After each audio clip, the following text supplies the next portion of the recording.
Hello everyone, welcome to my channel. आज पढ़ेंगे हम लोग 12th का physics oscillation. 12th physics oscillation, ठीक है। तो नेक्स्ट टॉपिक है अपना कंपोजिशन ऑफ 2 SHM। अगर 2 SHM परफॉर्म कर रहे हैं तो उसका रिजल्टेंट कैसे होगा उसके बारे में पढ़ना है। तो टॉपिक का नाम डालो कंपोजिशन ऑफ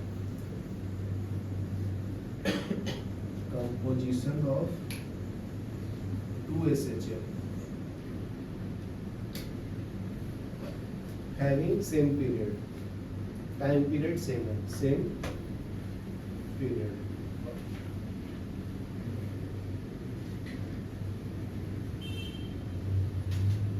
and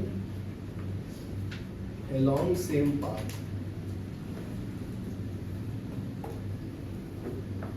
ठीक है। तो फर्स्ट SHM का इक्वेशन है x1 equal to a1 sine of omega t plus phi1, phase angle phi1 है। तो दूसरा SHM है x2 equal to a2 sine of omega t plus phi2। Same path same period लिया हो, time period same लिया हो ना, ठीक है। फेज एंगल अलग अलग है, phi1 एंड phi2। यहाँ तक क्लियर है। तो अगर मैं दोनों को ऐड करूंगा तो रिजल्टेंट मिलेगा। तो रिजल्टेंट के लिए क्या करना पड़ेगा, x is equal to x1 plus x2। तो यहाँ पे x1 का वैल्यू डाल दो इक्वेशन 1 से और x2 का वैल्यू डाल दो 2 से। तो x1 की जगह पे क्या आएगा, a1 sine of omega t plus phi1। x2 की जगह पे क्या आएगा, a2 sine of omega t plus phi2। बराबर है। तो अभी क्या करो, इसको एक्सपेंड कर दो a प्लस बी के फॉर्मूला पे। साइन a प्लस बी का फॉर्मूला पता है ना, साइन a प्लस बी का फॉर्मूला क्या है, sine a cos b cos a sine b, बराबर है। तो देखो x is equal to a1, इसको a ले लो, इसको b ले लो, तो ये क्या मिलेगा, sine of omega t cos of phi1 plus cos of omega t sin of phi1। ये समझा? देखो ये a, ये b, ये b, बराबर ना। उसी तरह से इसको भी एक्सपेंड करो, क्या मिलेगा, a2 sin of omega t cos phi2, फिर cos omega t sin of phi2, बराबर है। अभी देखो क्या कॉमन है इसमें से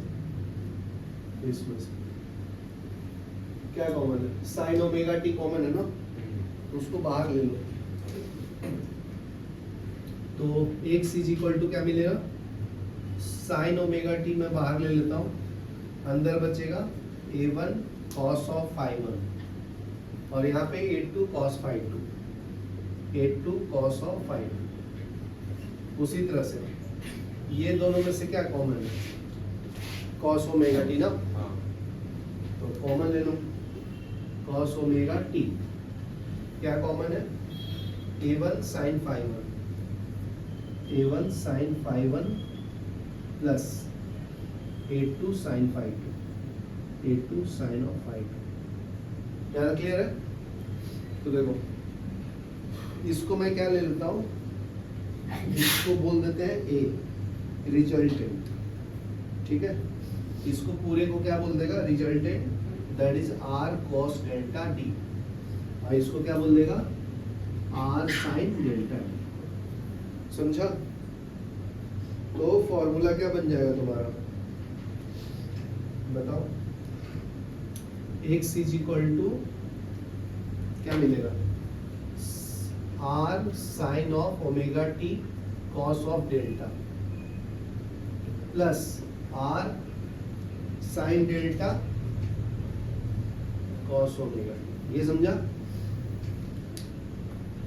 देखो ये वाला, ये पूरे के जगह पे क्या लिख दिया हूँ, r cos डेल्टा, r यहाँ लिखते हैं cos डेल्टा का लिखते हैं, ये पूरे के जगह पे r sin डेल्टा, बराबर है ना। दोनों में से r कॉमन है, r कॉमन ले लेता हूँ, तो x is equal to r common ले लिया, तो sine of omega T cos of delta plus क्या मिलेगा, ये cos omega T sine of delta. क्या क्लियर है? तो देखो कॉस ए प्लस डी तो है ये भी, तो इसको मैं क्या लिख सकता हूँ, X is equal to R sine of omega T plus delta.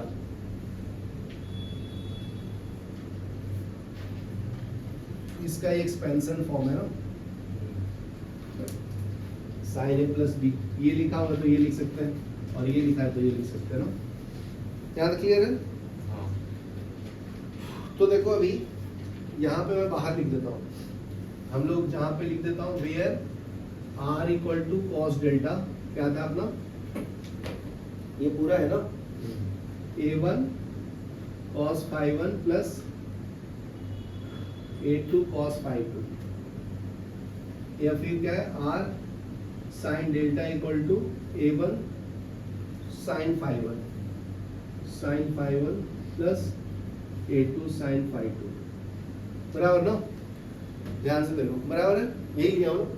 अभी क्या करो, squaring both side and add करो, क्या मिलेगा बताओ,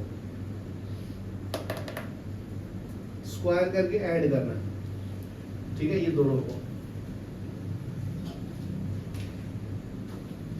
ठीक है, इसको ले लो थर्ड, इसको ले लो फोर्थ, ठीक है, squaring third and fourth and adding, ठीक है। तो देखो कितना सिंपल हो जाएगा फिर,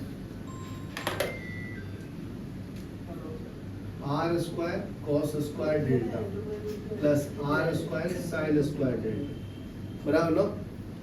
अभी देखो a प्लस बी का होल स्क्वायर पे इसको एक्सपेंड करो तो क्या मिलेगा, a1 square cos square phi 1 plus a2 square cos square phi 2 plus 2a1 a2 cos phi 1 cos phi 2, फिर इसको भी करो तो ये आ जाएगा, यहाँ से लिख देता हूँ, तो a1 square sine square phi 1 plus a2 square sine square phi 2 plus 2a1 a2 sine phi 1 sine phi 2, ठीक है।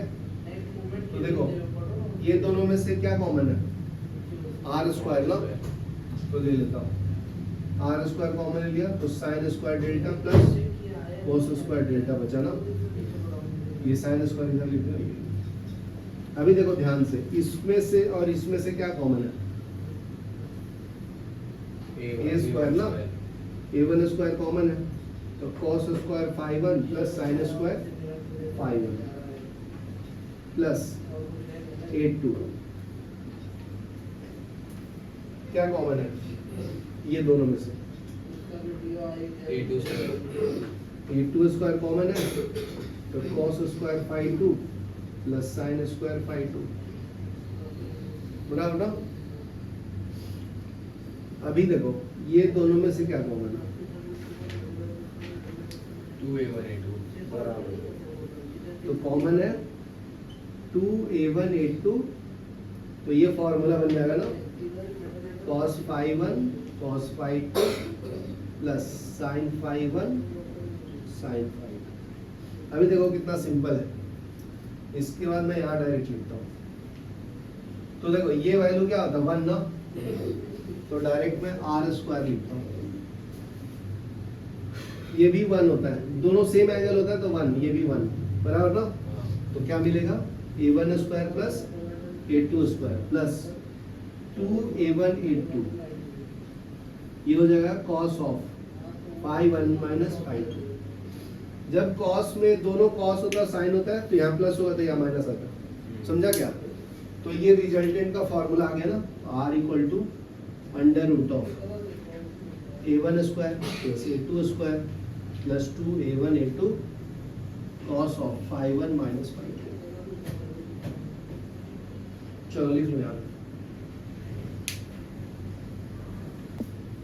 ठीक है। देखो मैं पहले डिफाइन कर देता हूँ क्या क्या है। x1 क्या है, डिस्प्लेसमेंट ऑफ फर्स्ट पार्टिकल, लिख लो तुम लोग, डिस्प्लेसमेंट ऑफ फर्स्ट पार्टिकल या फर्स्ट वेव, ठीक है। A1 क्या है, amplitude of first particle, amplitude of first particle, ठीक है। phi1 क्या है, phase angle, phase angle of particle 1, particle 1, ठीक है। x2 क्या है, displacement of second particle, second particle. A2 क्या है, amplitude of second particle,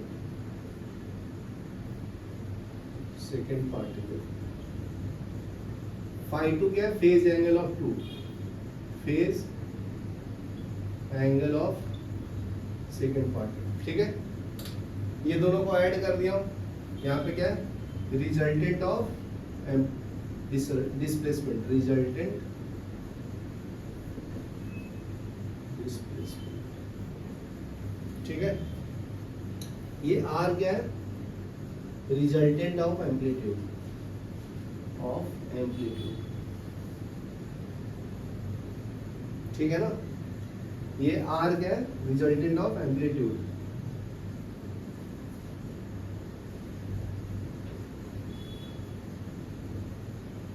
A1 क्या है, एम्पलीट्यूड ऑफ पार्टिकल 1, ये A2 क्या है, एम्पलीट्यूड ऑफ पार्टिकल 2, ठीक है। ये सब लिख लो। और ये phi1 माइनस phi2 क्या है, phase angle of 2 particles, phase angle of 2 particles. चलो यहां तक लिख दो, फिर आगे बात, पॉज करो।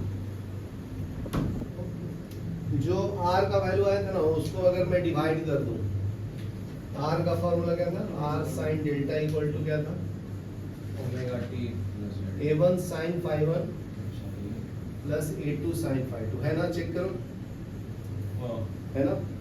फिर R cos delta equal to क्या था, A1 cos phi1 plus A2 cos phi2 बराबर,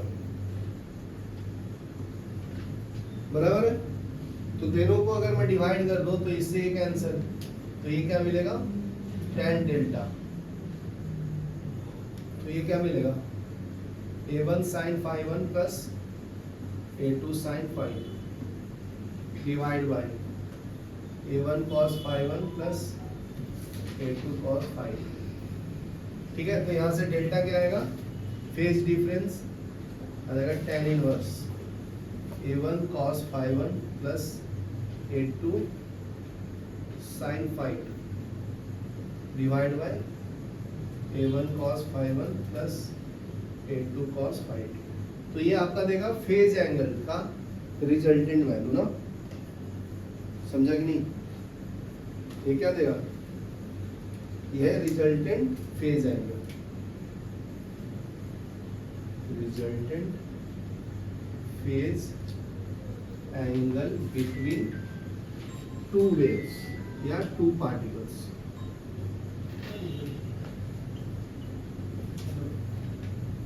ठीक है, यहाँ क्लियर है, ओके।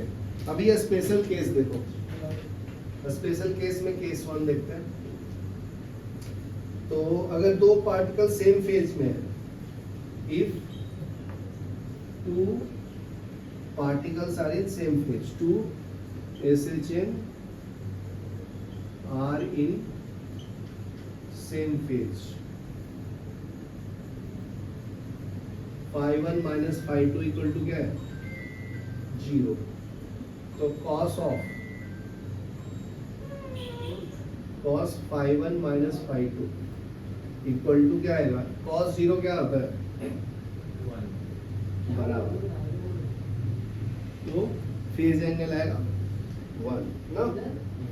तो रिजल्टेंट का फॉर्मूला क्या है, R equal to under root of, बताओ, A1 square plus A2 square plus 2 A1 A2 cos of phi1 minus phi2। तो इसकी जगह पे क्या डालूं, 1 ना।